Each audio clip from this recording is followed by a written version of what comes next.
अस्सलाम वालेकुम dear students. आज हम VN अकेडमी और लर्न विद एम के चैनल की जानिब से आप लोगों के साथ मुखातिब हैं। आज हम 10th क्लास फिज़िक्स का प्रैक्टिकल नंबर 12.3 करने जा रहे हैं, जिसमें हमने क्रिटिकल एंगल फाइंड करना है with the help of prism. तो प्रिज्म की मदद से हमने ग्लास का क्रिटिकल एंगल जो है वो फाइंड आउट करना है, और इसके लिए जो इक्विपमेंट्स हमें रिक्वायर्ड है वो आप लोगों के सामने है इस वक्त कि आप लोगों के पास स्केल, प्रोटेक्टर, कंपास और pencil, thumb pins, common pins, और सबसे इम्पॉर्टेंट चीज़ इसमें जो है वो है हमारे पास प्रिज्म। तो इस प्रिज्म की मदद से हम इस ग्लास का क्रिटिकल एंगल फाइंड आउट करने जा रहे हैं। तो स्टूडेंट्स, आप लोगों को पहले क्रिटिकल एंगल का पता होना चाहिए कि क्रिटिकल एंगल क्या होता है। तो आए हम आपको पहले क्रिटिकल एंगल के बारे में थोड़ा सा बताते हैं।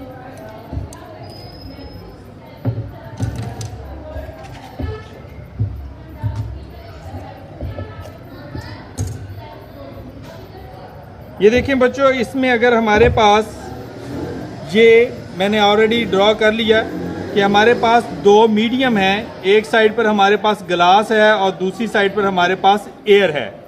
ग्लास एक डेंसर मीडियम है, जबकि एयर जो है ये एक रेयर मीडियम है। और हम सपोज कर लेते हैं कि हमारे पास यहाँ पर कोई सोर्स ऑफ लाइट है, जहाँ से लाइट को हमने पास करवाना है, और ये लाइट एक मीडियम से दूसरे मीडियम में एंटर होने वाली है।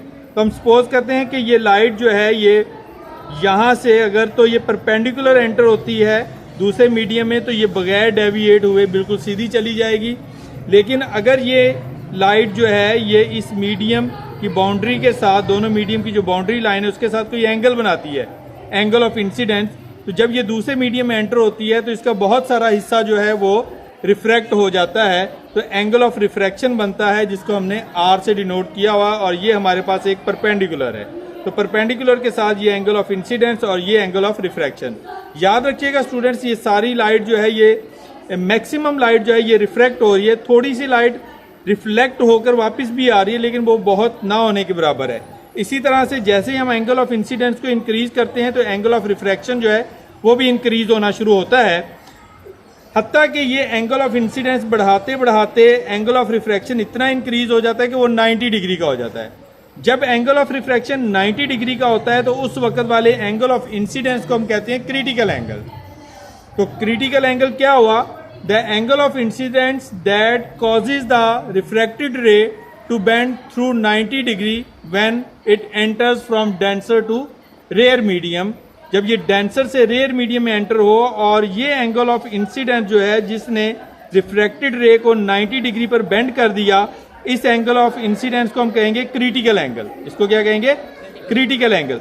इसके बाद बच्चों, अगर हम इस एंगल ऑफ इंसिडेंस को क्रिटिकल एंगल से भी बढ़ा देते हैं तो ये रे डेंसर मीडियम से रेयर मीडियम में एंटर ही नहीं होगी, या यूं समझ लें कि इसका बहुत कम हिस्सा ही एंटर होगा। ये सारी की सारी लाइट जो है ये उसी डेंसर मीडियम में वापस आ जाएगी, जिसको हम कहते हैं टोटल इंटरनल रिफ्लेक्शन। तो ये टोटल इंटरनल रिफ्लेक्शन के असूल पर सारी लाइट रिफ्लेक्ट हो जाएगी उसी मीडियम में, बिल्कुल इसी तरह से जिस तरह से आपके एक प्लेन मिरर के अंदर लाइट जो है वो रिफ्लेक्ट होती है। तो इस असूल के मुताबिक लाइट जो है वो रिफ्लेक्ट होकर आपके उसी डेंसर मीडियम में वापस आ जाएगी। तो बच्चों, हमने फाइंड आउट करना है क्रिटिकल एंगल, ग्लास का क्रिटिकल एंगल। याद रखिएगा ग्लास का क्रिटिकल एंगल तकरीबन 42 डिग्री होता है। तो वो हम फाइंड आउट करेंगे। ना सिर्फ हम क्रिटिकल एंगल फाइंड आउट करेंगे, बल्कि हम क्रिटिकल एंगल की मदद से रिफ्रैक्टिव इंडेक्स भी ग्लास का जो है वो फाइंड आउट कर सकते हैं। वो भी आगे चल के आपको बताएंगे कि हम किस तरह से इसका रिफ्रैक्टिव इंडेक्स जो है वो फाइंड आउट करेंगे। तो बेटा स्टार्ट करते हैं। हम सबसे पहले अपने प्रिज्म को इस तरह से सेट करते हैं, यानी कि ये आपका ड्राइंग बोर्ड है, ड्राइंग पेपर है। ड्राइंग पेपर को मैंने ड्राइंग पिन्स की मदद से इस ड्राइंग बोर्ड के ऊपर एडजस्ट कर लिया। अब आपने प्रिज्म को इस तरह से एडजस्ट करना है कि आपको पता है कि ये जो प्रिज्म है इसकी कितनी साइड्स हैं? इसकी 1 2 3 साइड्स रेक्टेंगुलर हैं, जबकि 2 साइड जो है वो ट्राईएंगुलर हैं।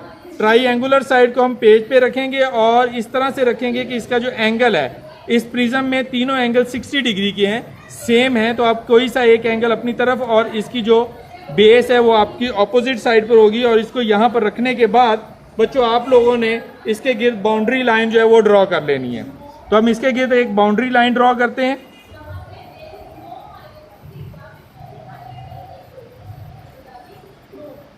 बाउंड्री लाइन ड्रॉ करने के बाद बच्चों आप लोगों ने एक कॉमन पिन लेनी है और इसकी ये जो साइड आपके लेफ्ट साइड पर है इस पर एक कॉमन पिन लगानी है। कॉमन पिन को आप तकरीबन सेंटर में लगा सकते हैं या सेंटर से थोड़ा सा ऊपर रखकर भी आप इसको एडजस्ट कर लें।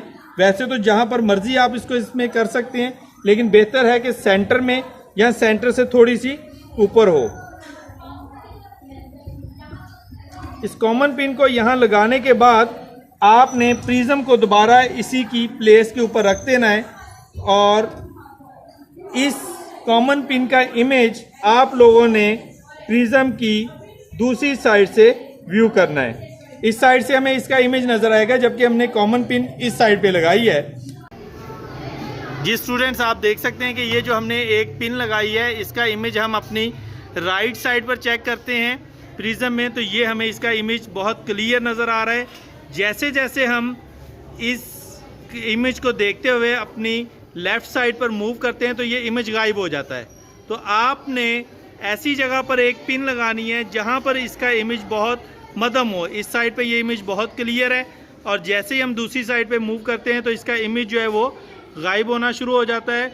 और जिस जगह पर ये इमेज गायब होने लगे वहाँ पर हमने एक और पिन जो है वो लगा देनी है। मतलब कि ये जो हम एक दूसरी पिन लगाएंगे ये एक ऐसी पोजीशन पर होगी जहाँ पर पहले वाली पिन जो है वो बिल्कुल मध्यम हो जाए। यानी कि अगर हम इस पिन की एक साइड पर देखें तो वो ये इमेज गायब हो जाता है, दूसरी साइड पर इसका इमेज जो है वो हमें दिखाई देना शुरू हो जाता है। इसी तरह से बच्चों हम एक और तीसरी पिन भी लगाएंगे जो पहले वाली दोनों पिन्स की सीध में होगी और इस तरह से लगाएंगे कि इस पिन के पीछे बाकी दोनों पिन जो हैं वो पिन और उसका इमेज छुप जाए और ये एक लाइन में आ जाए। जैसे ही बच्चों ये एक लाइन में आएंगे तो उसके बाद हमने इन पिन्स को उतारना है। तो आए देखें कि वो काम किस तरह से करेंगे। जी स्टूडेंट्स, अभी हम इस पिन का इमेज देखेंगे।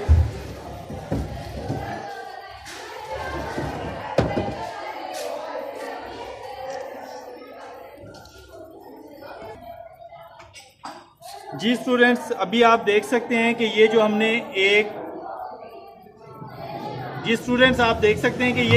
एक पिन लगाई है इसका इमेज हम अपनी राइट साइड पर चेक करते हैं प्रिज्म में, तो ये हमें इसका इमेज बहुत क्लियर नज़र आ रहा है।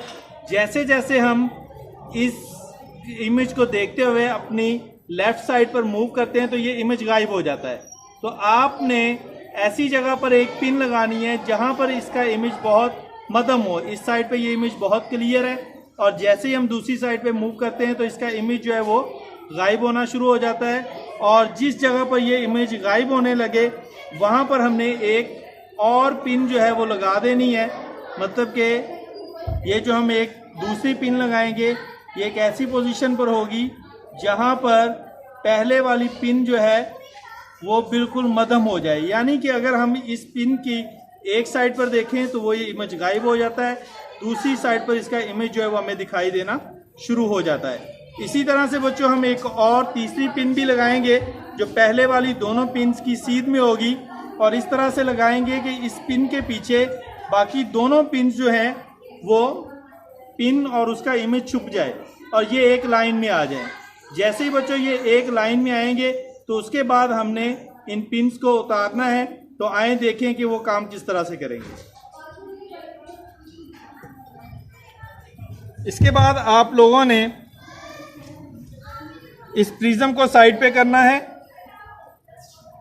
और 1 बाय 1 आपने कॉमन पिन जो है उनको हटाते चले जाना।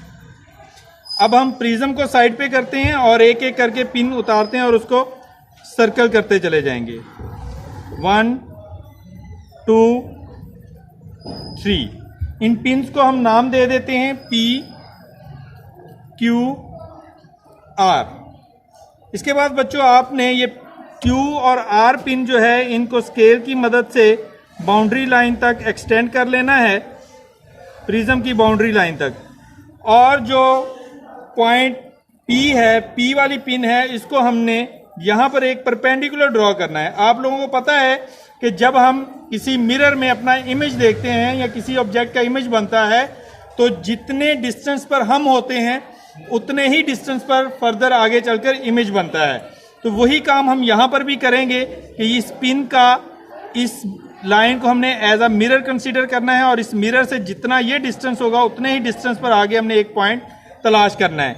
उसके लिए बच्चों हम क्या करेंगे, उसके लिए हम ये कंपास जो है इसको यूज़ करेंगे, पॉइंट पी पे रखेंगे, ये ध्यान से देखना है और इस वाली साइड पर आपने एक कर्व ड्रा करनी है, यानी कि एक डी बना लेनी है। इसके 2 पॉइंट्स बने हैं, इन दोनों पॉइंट्स पर रखते हुए आपने अब बेशक कंपास को थोड़ा सा बढ़ा लें और इसके दोनों पॉइंट्स पर रखकर 2 आर्क लगाएं। ये दोनों आर्क्स जहां पर एक दूसरे को कट करती हैं उस वाले पॉइंट को आपने पॉइंट पी के साथ मिला देना है।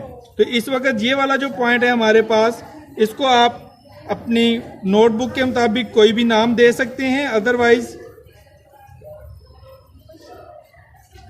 ये आपकी जो लाइन है ये एक परपेंडिकुलर ड्रॉ हो जाएगा जो कि आपका पॉइंट पी तक है। देखिए अभी मैंने आपसे ये कहा था कि जितना डिस्टेंस हमने पी का रखना है बाउंड्री तक, उतना ही डिस्टेंस हमारा जो है वो आगे फर्दर होना चाहिए उससे ऊपर भी। तो वो वाला डिस्टेंस भी हम मेजर कर लेते हैं। तो वो पॉइंट हम डी पॉइंट जो है वो तलाश कर लेंगे। तो इस पॉइंट को बेशक आप एल का नाम दे लें, ये वाला पॉइंट एल। और अब हमने एक पॉइंट डी तलाश करना है जो कि आप इस तरह से करें कि इस पॉइंट को एल का पॉइंट नाम दे दें। ये वाला जो पॉइंट है, ये पॉइंट आपके पास एल कंसीडर करने, इसको कोई नाम देने की ज़रूरत नहीं है। अब आपने P से लेकर L तक डिस्टेंस मेजर कर लें कंपास की मदद से ही। जितना डिस्टेंस ये है उतने ही डिस्टेंस पर आगे एक आर्क लगानी है। इसका क्रिटिकल एंगल जो है वो हमारे पास 40 मेजर करने से आया, मतलब कि हमने इसको यहाँ पर रखा और जो ही हमने इसका क्रिटिकल एंगल देखा तो ये हमारे पास